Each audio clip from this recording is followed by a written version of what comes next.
চার প্রকার বড় শিরকের প্রথমটা হচ্ছে দোয়া করা। দোয়া করতে হবে কেবল আল্লাহ পাকের কাছে।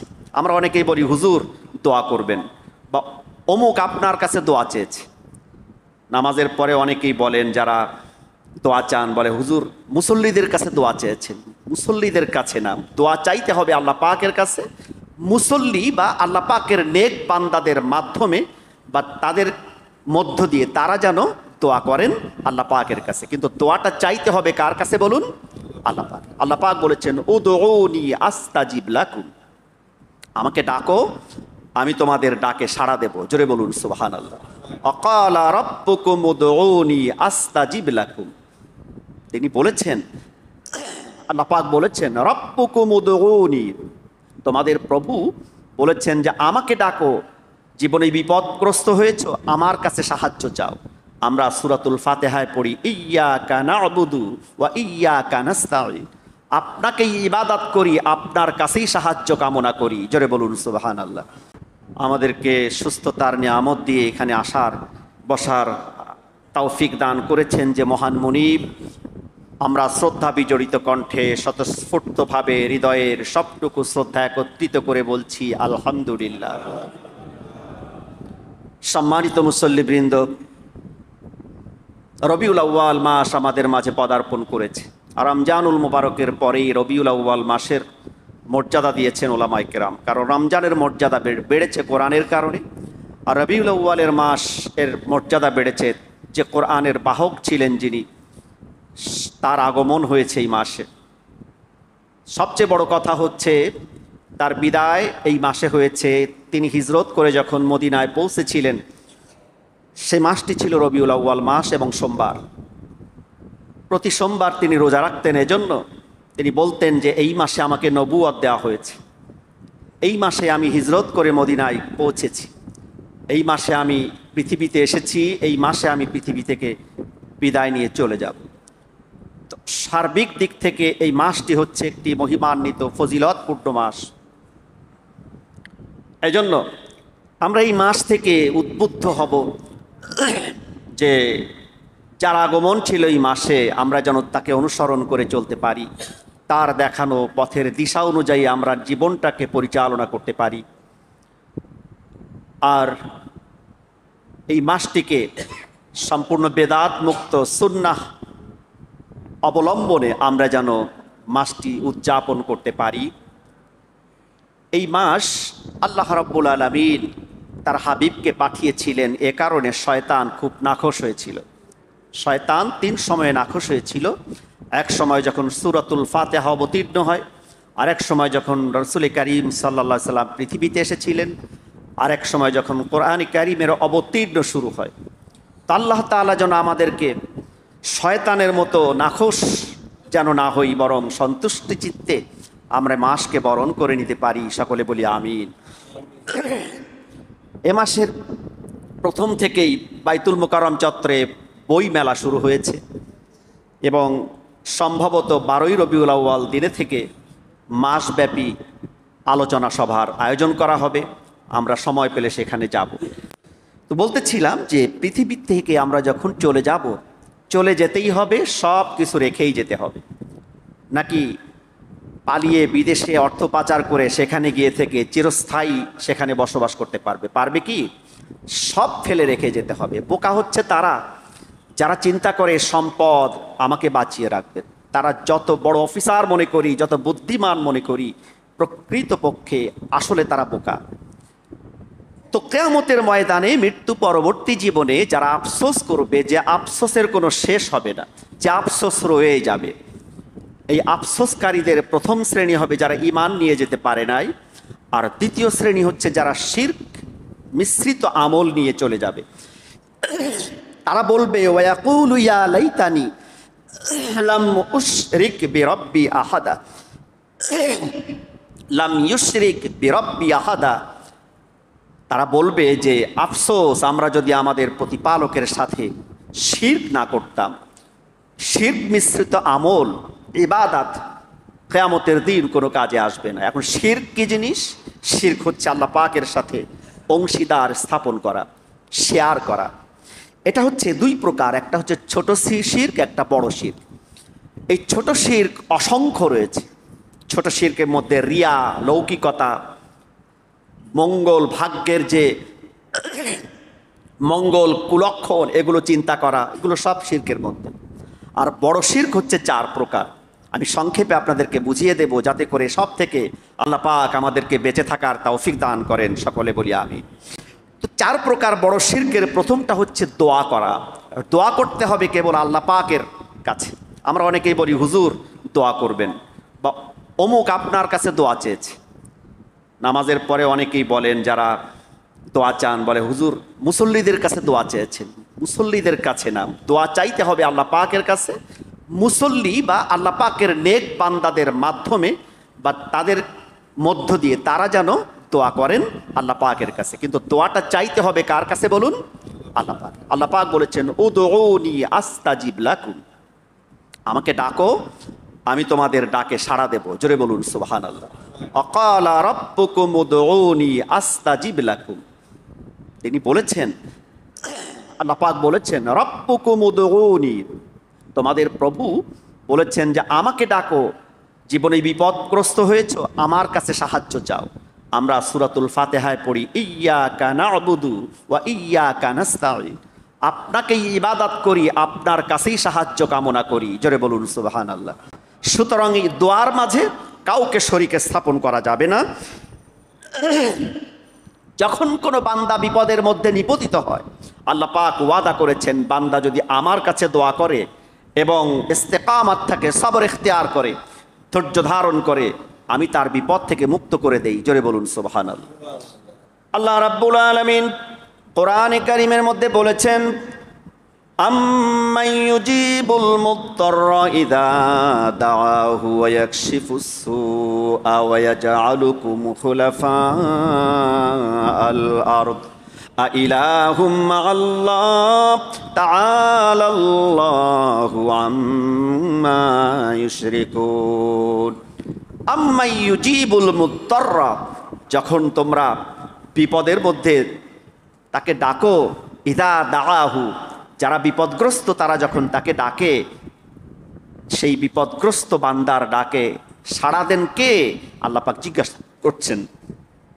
ওয়া ইয়াকশিফুস সু, এবং তার বিপদ, ক্ষতি, এগুলো সব মুক্ত করে দেন আল্লাহ রাব্বুল আলামিন। জোরে বলুন সুবহানাল্লাহ। সুতরাং দোয়া করব আল্লাহ পাকের কাছে, এবং সেটা সব সময় চেষ্টা করব গভীর রাতে নির্জনে মোনাজাতের মাধ্যমে। মোনাজাত মানে হচ্ছে নির্জনে কথা বলা। ঢাক ঢোল পিটিয়ে দোয়া হয়, মোনাজাত হয় না। যদি না পারি হুজুরের কাছে দোয়া করতে বলবো, কিন্তু হুজুরের কাছে দোয়া চাইবো না, দোয়া চাইবো আল্লাহ পাকের কাছে। আমি কি বুঝাতে পেরেছি? শিরকের দ্বিতীয় প্রকার হচ্ছে কোনো কাজের উদ্দেশ্য, ইচ্ছা এবং নিয়তের মধ্যে আল্লাহ পাকের সাথে শরিক করা। আমি একটা নিয়ত করলাম ভালো কাজ করার। এই যে বন্যা দুর্গতদের মাঝে অনেক ভালো কাজ আমরা করেছি এবং করছি। এই ভালো কাজের মধ্যে যদি ইচ্ছা, নিয়তের ভিতরে সামান্য পরিমাণ মানুষকে খুশি করার জন্য করা হয়, এ আমলটা বরবাদ হয়ে যাবে, আমল শিরক মিশ্রিত হবে। কিয়ামতের ময়দানে আমলটিকে আল্লাহ পাক উপস্থাপন করে তা ধুলার মতো উড়িয়ে দিবেন, কোনো ফায়দা হবে না। জোরে বলুন নাউজুবিল্লাহ। দ্বিতীয় প্রকার শিরকে আকবার, দ্বিতীয় প্রকার। তৃতীয় প্রকার হচ্ছে আনুগত্যের মধ্যে শিরক করা। সারেন্ডার কেবলমাত্র আল্লাহ পাকের কাছে করতে হবে। যত বিপদ বালা মুসিবত আসুক না কেন, আল্লাহ পাকের পরেই তার রাসূলের আনুগত্য করতে হবে। কারণ আল্লাহ পাক বলেছেন রাসূলের আনুগত্য করো, আল্লাহর আনুগত্য করো। মাইয়ুতির রাসূলা ফাকাদ আতা আল্লাহ, যে আল্লাহ পাকের রাসূলের আনুগত্য করবে সে যেন প্রকারান্তরে আল্লাহর আনুগত্য করলো। জোরে বলুন সুবহানাল্লাহ। চতুর্থ প্রকার হচ্ছে ভালোবাসার মধ্যে হৃদয় কন্দরের গ্রথিত যে ভালোবাসাটি, সেটা একমাত্র আল্লাহ পাকের জন্য হতে হবে। এই আল্লাহর ভালোবাসার মাঝে কাউকে শরীক স্থাপন করা যাবে না। জোরে বলুন সুবহানাল্লাহ। এই গেল শিরক। এরকম অবস্থায় যদি কেউ নেক আমল করেও বিদায় নেয়, মৃত্যুর পরে আফসোসের শেষ থাকবে না, কারণ তার আমল কোনো কাজে আসবে না, ফায়দা দেবে না, উপকার হবে না। জোরে বলুন নাউজুবিল্লাহ। তৃতীয় প্রকার, আমি বলছিলাম 14 প্রকারের লোক কিয়ামতে মৃত্যু পরবর্তী জীবনে আফসোস করবে, যে আফসোসের কোনো শেষ হবে না। তৃতীয় প্রকারে হচ্ছে যারা রাসূলের প্রতি আনুগত্যহীন, রসুলকে ড্যাম কেয়ার করেছে এবং রসুল সম্পর্কে খারাপ ধারণা পোষণ করেছে, রসুলকে আমাদের মতোই সাধারণ মনে করেছে। আল্লাহ রাব্বুল আলামিন কোরআনে কারীমের মধ্যে বলেছেন, ইয়াউমা তুকাল্লাবু ওজুহুহুম ফিন্নারি ইয়াকুলুনা ইয়া লাইতানা আতা'নাল্লাহা ওয়া আতা'নার রাসূলা وقالوا ربنا إنا أطعنا سادتنا وكبراءنا فأضلونا السبيل يوم تقلب وجوههم في النار যেদিন এই পাপিষ্ঠদেরকে তাদের মুখমণ্ডল জাহান্নামের অগ্নিতে উলট পালট করে দেওয়া হবে, ঝলসে দেওয়া হবে, কিন্তু তারপরে তাদের মৃত্যু হবে না, তারা মরবেও না, বাঁচবেও না, ঝলসানো হবে চেহারা। তখন তারা সেদিন কথা বলতে পারবে, সেদিন তারা বলবে, হায় আফসোস, আমরা যদি আল্লাহ এবং তার রাসূলের আনুগত্য করতাম এবং আমাদের ওই নেতাদের অনুসরণ না করতাম যারা আমাদের সাথে প্রতারণা করেছে, যারা তাদের স্বার্থের কারণে আমাদেরকে ব্যবহার করেছে পায়ের জুতার ফিতার মতো। যখন তারা বিপদগ্রস্ত হয়েছে আমাদেরকে ফেলে পালিয়েছে, নিজেদের বাঁচার জন্য প্রাণপণ চেষ্টা করেছে, আমাদেরকে ভুলে গিয়েছে। অকালু, তারা বলবে, রব্বানা ইন্না আতা'না সাদাতানা ওয়া কুবারা'না, আমরা আমাদের এই নেতার পিছনে ঘুরেছি, মুরব্বীদের পিছনে ঘুরেছি, কুবারা'না ফাআদাল্লুনা সাবিলা, তারা আমাদেরকে পথভ্রষ্ট করেছে, জান্নাতের পথে তারা আমাদেরকে পরিচালিত করে নাই, জান্নাতের পথ দেখায় নাই, কোনটা অন্যায় কোনটা ন্যায় এগুলো আমাদেরকে বলে নাই, বরং তারা নিজেরাও অন্যায় করেছে, আমাদেরকে অন্যায় পথে চলতে বাধ্য করেছে। জোরে বলুন নাউজুবিল্লাহ। কিন্তু সেদিন কোনো আফসোসে কাজ হবে না। সূরাতুল মুলকের ৮ এবং ৯ নম্বর আয়াতে আল্লাহ পাক বলছেন, যখন এই পাপিষ্ঠ পাপাচারদেরকে জাহান্নামে নিক্ষেপ করা হবে, তাকাদু তামাইয়াজু মিনাল গাইজ কুল্লামা উলকিয়া ফিহা ফাওজুন সালাহুম খাজানাতুহা আলাম ইয়াতিকুম নাযীর। প্রজ্বলিত অগ্নিকুণ্ডে যখন তাদেরকে নিক্ষেপ করা হবে আর জাহান্নামের দারোগা ফেরেশতারা যখন তা দেখবেন, তারা বলবে, আলাম ইয়াতিকুম নাযীর, আফসোস, তোমাদের জন্য কি কোনো সতর্ককারী পৃথিবীতে ছিল না? আল্লাহ পাকের একটা সুন্নাহ হচ্ছে, আল্লাহ পাকের একটা পদ্ধতি হচ্ছে, কাউকে সতর্ক করা ছাড়া আল্লাহ রাব্বুল আলামিন শাস্তি নির্ধারণ করেন না। জোরে বলুন সুবহানাল্লাহ। এটা আল্লাহ পাকের সবচেয়ে বড় সুন্নাহ, তার নীতি। তিনি সতর্ক না করে কাউকে আযাব দেন না। ওমা কুন্না মুআযযিবিনা হাত্তা নাবআসা রাসূলা, কোন জাতিকে আল্লাহ পাক রসুল প্রেরণ ছাড়া, পূর্ব সতর্ক ছাড়া শাস্তি দেন না। এটা হচ্ছে আল্লাহ পাকের পদ্ধতি। আর দুনিয়ার মানুষের পদ্ধতি হচ্ছে সতর্ক ছাড়াই, পূর্ব সতর্ক ছাড়াই রাতের বেলা বাত খুলে দিয়ে বিপদগ্রস্তের মধ্যে ফেলে দেয়া। এটা হচ্ছে সাধারণ মানুষের পরিচয়। আর আল্লাহ পাকের সুন্নাহ পদ্ধতি হচ্ছে পূর্ব সতর্ক তিনি করেন। এজন্য ফেরেশতারা বলবেন, আলাম ইয়াতিকুম নাযীর, নাযীর মানে সতর্ককারী। ক্বালু বালা কাদ জাআনা নাযীর, তারা বলবে অবশ্যই সতর্ককারী আমাদের মাঝে এসেছিল। বালা মানে অবশ্যই। ক্বালু বালা কাদ জাআনা নাযীর ফাকাযযাবনা ওয়াকুলনা মা নাযালাল্লাহু মিন শাই, যারা আমাদেরকে কোরআন দিয়ে, হাদিস দিয়ে, ওহীর বার্তা দিয়ে বুঝিয়েছিল, তাদেরকে মিথ্যা প্রতিপন্ন করেছিলাম, ঠাট্টা করেছিলাম আর বলেছিলাম তাদের কাছে কোনো ওহী আসে নাই। হুজুররায় বানোয়াট তাফসিরের নামে মন গড়া কথাবার্তা আমাদেরকে বলছে। এই কথাগুলো তারা বলবে আর আফসোস করবে। এরপর তারা বলবে, ওয়াকালু লাউ কুন্না নাসমাউ আও নাকিল মা কুন্না ফি আসহাবিস সাঈর, তারা বলবে দুনিয়া থাকতে মৃত্যুর আগ পর্যন্ত যদি তাদের ওই কথাগুলো শুনতাম আর বুঝতাম, হুজুর কি বলেছিলেন, মুফাসসির কি বলেছিলেন, আল্লাহর নবী কি বলেছিলেন, এই কথাগুলো যদি শুনতাম আর বুঝতাম, তাহলে আজকে আমাদের এই কঠিন পরিণতি হতো না। কিন্তু হাজারো আফসোস করার পরেও তাদের এই আফসোসই রয়ে যাবে। চূড়ান্ত ফয়সালা, চিরকালীন জীবনের জন্য তারা অনন্তকালীন জীবনের জন্য তারা জাহান্নামে রয়ে যাবে। ফাতারাফু বিযামবিহিম ফাসুহকাল লিআসহাবিস সাঈর, তারা তাদের অপরাধগুলো অকপটে স্বীকার করবে, কিন্তু সেই অপরাধের কারণে শাস্তি থেকে তারা আর পরিত্রাণ পাবে না। জোরে বলুন নাউজুবিল্লাহ। এটা হচ্ছে রাসূলের প্রতি এবং আল্লাহ পাকের প্রতি আনুগত্যহীনতার কারণে তারা চিরস্থায়ীভাবে আফসোস করবে এবং সে আফসোসই রয়ে যাবে। 4 নাম্বার হচ্ছে রাসূল কারীম সাল্লাল্লাহু আলাইহি ওয়াসাল্লামকে শ্রদ্ধা ভরে তাকে অনুসরণ না করার কারণে, তার অনুকরণ না করার কারণে কিয়ামতের ময়দানে আফসোস করতে থাকবে। মৃত্যু পরবর্তী জীবন থেকে আফসোস শুরু হবে। সূরাতুল ফুরকানের 27 নম্বর আয়াতে আল্লাহ পাক বলেন, ওয়ায়াউমা ইয়া'দ্দুজ যালিমু আলা ইয়াদাইহি ইয়াকুলু ইয়া লাইতানি ইত্তাখাযতু মা'আর রাসূলি সাবিলা ইয়া ওয়াইলাতা লাইতানি লাম আত্তাখিয ফুলানান খালিলা। ওয়ায়াউমা ইয়া'দ্দুজ যালিমু, সেই দিন জালেম যারা, পৃথিবীতে যারা অত্যাচার করেছে, ক্ষমতার অপব্যবহার করেছে, ক্ষমতাকে চিরস্থায়ী করার জন্য প্রাণপণ চেষ্টা করে দুর্বলদের উপরে আধিপত্য বিস্তারের প্রাণান্তকর চেষ্টা করেছে, তারা তাদের হাত গালের মধ্যে দিয়ে দাঁত দিয়ে কামড়ে হাত কামড়াতে থাকবে, রক্তাক্ত করবে আর বলবে আলা ইয়াদাইহি, মানে 2 হাত তাদের দাঁত দিয়ে কামড়াতে থাকবে, ইয়াকুলু, এবং বলবে ইয়া লাইতানি, আফসোস, ইত্তাখাযতু মা'আর রাসূল, যদি রসুলকে বন্ধু বানাতাম, যদি রসুলকে অনুসরণ করতাম, রসুলের যারা উত্তরসূরি আলেম ওলামাদেরকে শ্রদ্ধা করতাম, অনুসরণ করতাম।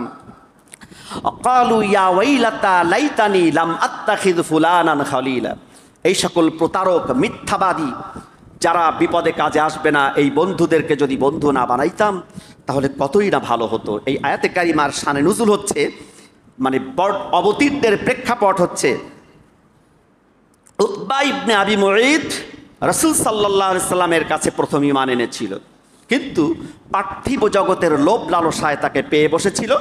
সে এক পর্যায়ে তদানীন্তন কাফেরদের লিডার উবাই ইবনে খালফকে বন্ধু বানিয়েছিল। উবাই ইবনে খালফ বলল, তুমি যে আমাকে বন্ধু বানিয়েছো এর প্রমাণ কি? তুমি যদি কোনো একদিন মুহাম্মদ সাল্লাল্লাহু আলাইহি সাল্লামকে থুতু নিক্ষেপ করে আসতে পারো তাহলেই বুঝবো যে তুমি আমাকে প্রকৃত বন্ধু বানিয়েছো। এক পর্যায়ে সে উবাই বিন খালফের কথা শুনে রাসূলকে থুতু নিক্ষেপ করলো। এর প্রেক্ষাপটে আয়াত নাজিল হলো। রাসূল সাল্লাল্লাহু আলাইহি সাল্লাম খুব কষ্ট পেয়েছিলেন, কিন্তু ব্যক্তি স্বার্থের কারণে কাউকে কখনো প্রতিশোধ গ্রহণ করেননি। জোরে বলুন সুবহানাল্লাহ। তো এই আবু মুঈত, উতবা ইবনে আবু মুঈত সহ এই ধরনের যারা আছে, যারা আলেম ওলামা বিদ্বেষী এবং তাদেরকে পৃথিবীতে ঠাট্টা বিদ্রুপ করে, এদের আফসোস একদিন শুরু হবে মৃত্যু পরবর্তী জীবন থেকে। সে আফসোস থাকবে অনন্তকালের জীবন, আফসোসের শেষ হবে না। জোরে বলুন নাউজুবিল্লাহি মিন যালিক। 5ম বিষয় হচ্ছে বন্ধু নির্বাচনে ভুল করার কারণে। কে আপনার বন্ধু, কে আপনার শত্রু, এটা যদি আপনি ফেল করেন তাহলে সে আফসোস আপনার কিয়ামত পর্যন্ত এবং কিয়ামত পরবর্তী অনন্তকালীন জীবন পর্যন্ত রয়ে যাবে। ইয়া ওয়াইলাতা লাইতানি লাম আত্তাখিয ফুলানান খালিলা। ভালো একজন বন্ধু এবং ভালো একজন প্রতিবেশী আপনার জীবনে অনেক উপকার বয়ে আনবে, কারণ প্রকৃত বন্ধু আপনাকে বিপদে ফেলে যাবে না। রাসূল কারীম সাল্লাল্লাহু আলাইহি ওয়াসাল্লাম যাকে আল্লাহ পাক সর্বপ্রথম জান্নাতে দিবেন, তার জান্নাতে প্রবেশ ছাড়া জান্নাতের দরওয়াজা খুলবে না। পৃথিবীর কোন নবী এবং রসুল জান্নাতে প্রবেশের অধিকার পাবে না। জোরে বলুন সুবহানাল্লাহ। কিন্তু তিনি ওয়াদা করেছেন, যতক্ষণ আমার উম্মত, ঈমানদার উম্মত কে আমি জান্নাতে প্রবেশ করে পরিতৃপ্ত না হব প্রবেশ করিয়ে, ততক্ষণ পর্যন্ত আমি জান্নাতে যাব না। জোরে বলুন সুবহানাল্লাহ। কত বড় বন্ধু, কত উত্তম বন্ধু ছিলেন তিনি। কিয়ামতের দিন 3 জায়গায় শুধু দৌড়াবেন। মিজানের পাল্লার কাছে দৌড়াবেন, মুমিন বান্দা তার উম্মতদের মিজানের পাল্লা নেক কাজ কমে যাচ্ছে কিনা। দৌড়ে চলে যাবেন সিরাতের কাছে, দৌড়ে চলে যাবেন তিনি হাউজে কাউসারের কাছে। জোরে বলুন সুবহানাল্লাহ। এমন একজন বন্ধু ছিলেন, হিজরত করেছিলেন তিনি সবার শেষে। তিনি পালিয়ে গিয়েছেন আর তার সাথীদেরকে হাতছাড়া করে বিপদের মধ্যে ফেলে গেছেন, তার জীবনে কোনোদিন হয় নাই। জোরে বলুন সুবহানাল্লাহ। নিজে নিরাপদ আশ্রয় গেলাম, আর আমার যারা অনুসরণ করেছে, যারা আমার বন্ধু বানিয়েছে, তাদেরকে বিপদে ফেললাম। এটা রসুলের সুন্নাহ নয়। আল্লাহ রাব্বুল আলামিন তার রাসূলকে শিখিয়েছেন আপনার উম্মতদের ব্যাপারে ভাববেন, আপনার পরিবর্গ, এইভাবে সিরিয়ালিটি মেনটেন করে সাধারণ মানুষকে তিনি সবচেয়ে বেশি ভালোবেসেছেন। কিয়ামতের দিন তিনি ভালোবাসবেন, শাফাতের কাণ্ডারি হবেন তিনি। জোরে বলুন সুবহানাল্লাহ। এরকম উত্তম বন্ধু যদি পৃথিবীতে গ্রহণ করতে পারেন, বিপদে আপনাকে কাজে দিবে।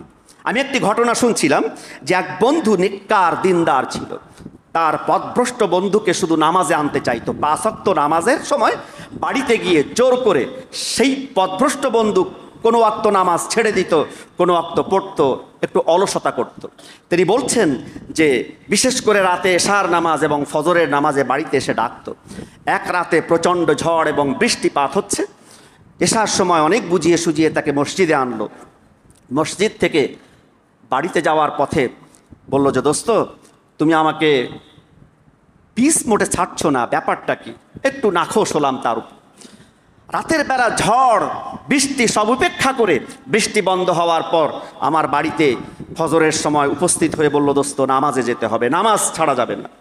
এক পর্যায়ে তার সঙ্গে যখন ফজরের নামাজ পড়ে বাড়িতে চলে গেলাম, জোহরের সময় অপেক্ষা করলাম যে আমার দোস্ত আমাকে ডাকতে আসে না কেন। আমি তখন তার বাড়িতে গিয়ে দেখি আমার সে দোস্ত ইন্তেকাল করেছে। তার আশপাশ প্রতিবেশী, তার পরিবারের কাছে জানতে পারলাম যে আমাকে মসজিদ থেকে বাড়িতে পৌঁছে দেওয়ার পর বাড়িতে যাওয়ার পথে বাগান থেকে এক বিষধর সাপ এসে তাকে কামড়ে দিয়েছে, বিষের প্রতিক্রিয়া সে ইন্তেকাল করেছে। তখন সে অঝরে কাঁদতেছিল আর বলতেছিল, আয় আল্লাহ তাআলা, আমার যে হৃদয়ের অন্তর থেকে, যেটাকে ইংরেজিতে বলা হয় বুজুম ফ্রেন্ড, অন্তরঙ্গ বন্ধু, আখেরাতে নাজাতের জন্য আমাকে বাড়িতে এসে ডাকতো, আমি ডিস্টার্ব ফিল করতাম, সেই বন্ধু আমার কারণে সে ইচ্ছা করলে তার বাড়ির পাশে কোনো মসজিদে নামাজ পড়তে পারতো, কিন্তু আমাকে মসজিদে নেওয়ার জন্য তার যে এই ত্যাগ তিতিক্ষা, আমি আজকে দীপ্ত শপথ করলাম যতদিন বেঁচে থাকবো আমি কোনোদিন নামাজের জামাত পরিত্যাগ করব না। জোরে বলুন সুবহানাল্লাহ। এজন্য আল্লাহর নবী বলেন, আপনার কোনো বন্ধুকে, আপনার কোনো আত্মীয়কে, ভালোবাসার কোনো ব্যক্তিকে যদি নেক কাজের মধ্যে আপনি শামিল করে দিতে পারেন, যতদিন সে নেক কাজ করতে থাকবে, আপনি ইন্তেকাল করার পরেও কিয়ামত পর্যন্ত তার আমলনামার একটা অংশ আপনার আমলনামায় পৌঁছতে থাকবে। জোরে বলুন সুবহানাল্লাহ। সে যে আমল করবে, এই যে বন্ধু যতদিন নামাজ পড়তে যাবে ততদিন তার এই নামাজের একটা সওয়াব তার ওই বন্ধুর আমলনামায় ট্রান্সফার হতে থাকবে। জোরে বলুন সুবহানাল্লাহ। আল্লাহ রাব্বুল আলামিন কোরআনে কারিমে সূরাতুন নিসার মধ্যে বলেছেন, মাইয়াশফা শাফাআতান হাসানাতান ইয়াকুল লাহু নাসিবুম মিনহা ওয়া মাইয়াশফা শাফাআতান সাইয়্যাতান ইয়াকুল লাহু কিফলুম মিনহা ওয়া কানা আল্লাহু আলা কুল্লি শাইইন মুকিতা। যে ব্যক্তি কোনো ভালো কাজের জন্য কাউকে সুপারিশ করবে, ভালো কাজের জন্য তাকে জড়িয়ে দেবে, ওই ব্যক্তি যত ভালো কাজ করবে প্রতিটি ভালো কাজের অংশ আল্লাহ পাকের দরবারে, আল্লাহ পাকের পক্ষ থেকে ওই ভালো কাজের নেক কাজের সওয়াব তার আমলনামায় পৌঁছাতে থাকবে। আর যে ব্যক্তি কোনো অসৎ মানুষকে প্রশ্রয় দেবে, সুপারিশ করবে, সাপোর্ট করবে, ওই অসৎ মানুষ যত পাপাচার করবে পাপাচারের অংশ পৌঁছাবে তা বলা হয় নাই, বরং আরও ডেঞ্জারাসভাবে বলা হয়েছে ওই ব্যক্তির কফিল মানে হচ্ছে তার দায় দায়িত্ব কিয়ামতের দিন তাকে বহন করতে হবে। জোরে বলুন নাউজুবিল্লাহ। ওয়া মাইয়াশফা শাফাআতান সাইয়্যাতান মানে খারাপ কাজ, পাপ কাজের যে সুপারিশ করবে, সাপোর্ট দিবে, পাপাচার ব্যক্তির সাপোর্টিং হয়ে থাকবে, ইয়াকুল্লাহু কিফলুম মিনহা, কিফলুন মানে হচ্ছে তার পূর্ণ দায়িত্ব তাকে তার উপরে বর্তাবে। যেমন সৌদিতে যাওয়ার পরে কফিল নির্ধারণ করা হয় যে আপনি সেখানে যতদিন থাকবেন আপনার ওই কফিল এর আন্ডারে থাকতে হবে, যে কাজ আপনি করবেন তার উপরে বর্তাবে, তাকেই জবাবদিহি করতে হবে। সুতরাং বন্ধু নির্বাচনের ক্ষেত্রে আপনি আমি যদি ফল করি সে আফসোস রয়েই যাবে কিয়ামতের দিন। মৃত্যু পরবর্তী জীবন থেকে অনন্তকালীন জীবন আফসোস করতেই থাকবো, আফসোসের শেষ হবে না। জোরে বলুন নাউজুবিল্লাহি মিন যালিক।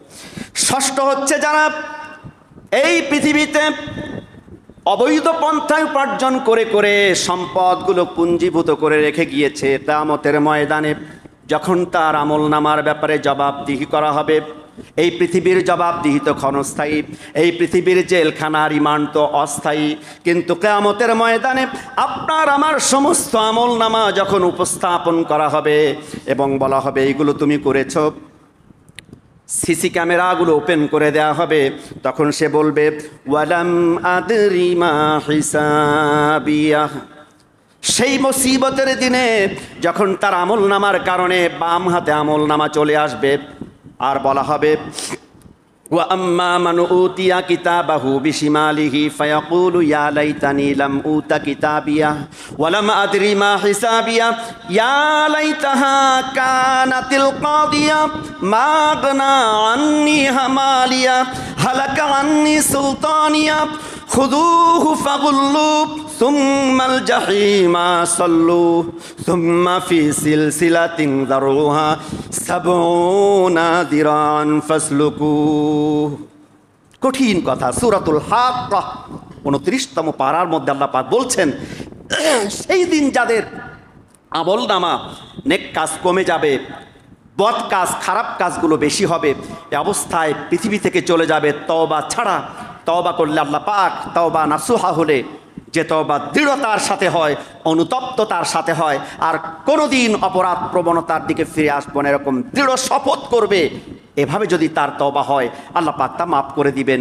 অন্যথায় সেগুলো কিয়ামতের দিন তার সামনে উপস্থাপন করা হবে এবং তাকে যখন বাম হাতে আমলনামা দেয়া হবে তখন সে আফসোস করে বলবে ইয়া লাইতাহা কানাতিল কাদিয়া ওয়া লাম আদরি মা হিসাবিয়া। আজকে যদি আমি এই হিসাব সম্পর্কে না জানতাম, যদি আজকের এই চূড়ান্ত ফয়সালা হয়ে যেত, মৃত্যুর উপরে যদি মাটি হয়ে যেতাম, মা আগনা আন্নি মালিয়া, এই পৃথিবীর কোনো সম্পদ আমাকে বাঁচাতে পারলো না।